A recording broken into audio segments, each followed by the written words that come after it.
Cancer কেড়েছে পা।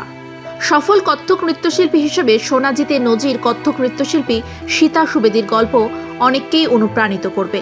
মাত্র 12 বছর বয়সে ক্যান্সারে আক্রান্ত হয়ে পা বাদ গিয়েছে, তাও নাচের প্রতি ভালোবাসা তাকে দমিয়ে রাখতে পারেনি।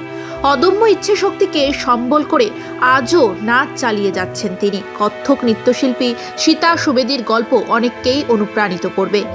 নেপালের সীতা সুবেদী নাচেই নিজের কেরিয়ার গড়ার জন্য দৃঢ় প্রতিজ্ঞ ছিলেন, কিন্তু তার সেই স্বপ্ন শেষ হতে বসে মাত্র 12 বছর বয়সে। তিনি ক্যান্সারে আক্রান্ত হয়ে পড়েন, বাদ দিতে হয় একটি পা। কিন্তু ইচ্ছে শক্তিকে সঙ্গী করেই এক পায়ে চলে তার নাচের অনুশীলন। আজ তিনি একজন সফল নৃত্যশিল্পী। বছরের পর বছর নিষ্ঠার সঙ্গে চালিয়ে গিয়েছেন নিজের অনুশীলন।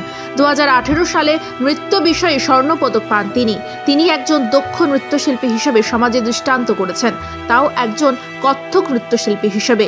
নিজের প্রতি তার অদম্য অনুরাগের কারণে আজ তিনি কয়েক ডজন ছাত্রছাত্রীকে কত্থক শেখাচ্ছেন। তার স্টুডিওতে অনেক শিক্ষার্থী নাচ শিখতে আসেন। শুধু তাই নয়, সুবেদী মিসেস নেপাল ইন্টারন্যাশনাল খেতাবও জিতেছেন এবং আগামী বছর সিঙ্গাপুরে আন্তর্জাতিক প্রতিযোগিতায় অংশগ্রহণের প্রস্তুতিও নিচ্ছেন তিনি।